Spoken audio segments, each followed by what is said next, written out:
Hello नमस्कार, तुमचं कावळे किचनमध्ये स्वागत आहे. तर मी बनवणार आहे बटाटा शाबूची चकली. त्याच्यामुळे बटाटे घेतलेले, लाल तिखट घेतलेलं आहे आणि मीठ घेतलेलं आहे आणि पाव किलो शाबू आपण भिजवून घेतलेला आहे. भिजवून एकदम मोकळासळ झालेला आहे शाबू. तर आपल्याला आता काय पहिलं तर आपल्याला बटाटे खिसून घ्यायचे. तर बटाटे आपल्याला चाळणीनं खिसणीनं खिसून घ्यायचे. तर खिसणीनं खिसल्यामुळं व्यवस्थित एकसारखे पडतात. नाही तर त्याच्यात बटाटे तुकडे जर राहिले तर उपयोग नाही आहे. तर बटाटे तुकडे राहिल्याच्यानंतर मग ते कसं शेवग्यात अडकतात.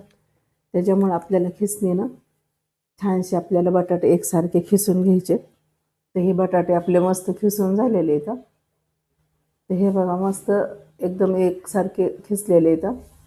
तर आता आपल्या जो शाबू भिजवलेला तर तो आपल्याला शाबू असाच त्याच्यात मिक्स करून घ्यायचा. तर 1.5 किलो बटाटे येतं आणि पाव किलो शाबू आहे. तर अजून पण तुम्ही त्याच्यात एक अर्धा किलो तरी बटाटे घालू शकता. तर असं काही नाही प्रमाण बटाट्याचं आणि शाबूचं. तर 1.5 किलोला पाव किलो मी घातलेलं आहे शाबू. आणि आता आपल्याला असं मिक्स करून घ्यायचा आहे.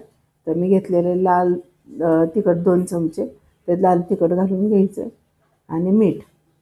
तर मीठ आपण चवीप्रमाण आपल्याला घालून घ्यायचे. तर आपल्याला दुसरं काही टाकायची गरज नाही. आणि तुम्हाला जर जिरे वगैरे तुम्ही उपासाला चालत असले तर तुम्ही टाकू शकताय. पण मी लाल तिखट आणि मीठ टाकलेलं आहे. आणि आपल्याला ही चकली उपासासाठी बनवायची. आणि उपासासाठी कसं ही चकली पटकन आपल्याला टायमाला उपयोगी येते. म्हणून आपल्याला हे वर्षभर टिकणारं आपल्याला हा पदार्थ बनवायचा. तर मी सगळं पीठ मिक्स करून घेतलेलं आहे आणि मी एका डब्यात पाणी ठेवलं आहे. तर पाण्याला आपल्याला उकळी येऊ द्यायची आणि चाळणीत आपल्याला ते पीठ शिजायला ठेवायचं आहे. तर चाळणीला अजिबात आपल्याला तेल वगैरे लावायचं नाही आहे. तर तेलाचा वापरच करायचा नाही आहे. तर ही आपल्याला चाळणीत असं पीठ ठेवून घ्यायचं आहे. आणि तेल जर आपण लावलं तर त्या पिठाला वास लागतो आणि नंतर वर्षभर ते वाळवण काय असं त्याचा वास येतो. त्याच्यामुळं तेलाचा अजिबात वापर करायचा नाही आहे. तर हे असं खाली पाणी उकळी आलेली आहे आणि त्याच्यात आपण चाळणी ठेवून घेतलेली. तर चाळणीवर हे पीठ आपल्याला झाकून ठेवायचे. तर आता ही आपलं पीठ शिजलं आहे. तर आपल्याला त्याला एकदा मिक्स करून घ्यायचे. तर ही पीठ आता थोडंसं खालीवर एकदा करून आपल्याला ते शिजलं आहे का बघायचं. आणि ते आपल्याला कमीत कमी आपल्याला ते 4 मिनटं 5 मिनटं आपल्याला ते पीठ ठेवायचे. तर आता हे पीठ आपण गरम आहे तोपर्यंतच, थंड झाल्यावर बी घालू शकताय तुम्ही. पण हे पीठ आता आपल्याला शेवग्यात भरून घ्यायचे आणि ह्याची आपल्याला चकली बनवायची. तर ही अशी शाबूची बटाट्याची चकली तर ती एकदम खुसखुशीत खूप छान होते. म्हणून तुम्ही पण अशी बनवून बघा. तर मी तर आता अशी ही चकली शेवग्यात पीठ घातले आणि असं मी बनवून बघते आता ही चकली. तर अशा ह्या पूर्ण चकल्या मी आता टाकून घेणार आहे. तर ह्या चकल्या बनवणार आहे, पण तुम्ही ह्याच्या टीक पण टाकू शकता. तर मी पण अर्धे चकली आणि अर्धे असे टीक टाकून घेणार आहे. आणि कसं पटकीने वाळतात. तर पटकीने वाळल्यामुळं आपल्याला ते काही म्हणजे जास्त ऊन त्याला लागतं. त्याच्यामुळं असे टाकून घ्यायचे आणि तरी 2 दिवसात आपल्याला ते छान वाळले पाहिजेत. आणि ह्या पद्धतीने तुम्ही केलं तर अशा खुसखुशी खूप छान होतात चकल्या ह्याच्या.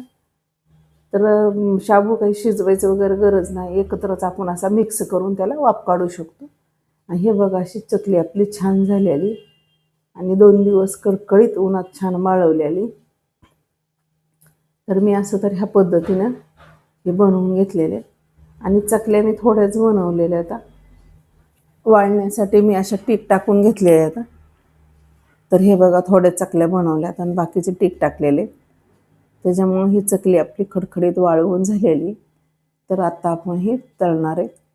तर आपलं तेल वगैरे गरम झालेलं आहे आणि तेल पण आपल्याला एकदम गॅस फुल ठेवूनच कडकडीत तेल गरम करायचं.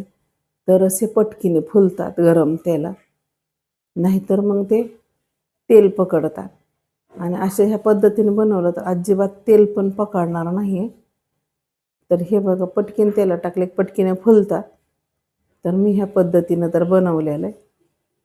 तुम्ही पण असे बनवून बघा.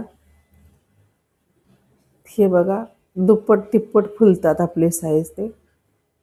तर ही ह्या पद्धतीने छान फुगलेली आहे आणि मस्त अशी कडकडीत खुसखुशीत झालेली आहे. आणि हे मस्त आता झालेली, तर तुम्ही पण आता ह्या पद्धतीनं बनवून बघा. हे बघा अजिबात तेल पकडलेलं नाही, अजिबात हाताला तेल वगैरे लागत नाही आणि साईज तर तुम्हाला कळतेच. ते चांगली दुप्पट तिप्पट फुललेली आहे आपली चकली. तर अशी तुम्ही बनवून बघा. छान झालेली आणि वर्षभर आपली मस्त वाळवली की छान राहते. तर तुम्हाला आवडलं तर तुम्ही लाईक करा, शेअर करा, कमेंट करा. धन्यवाद.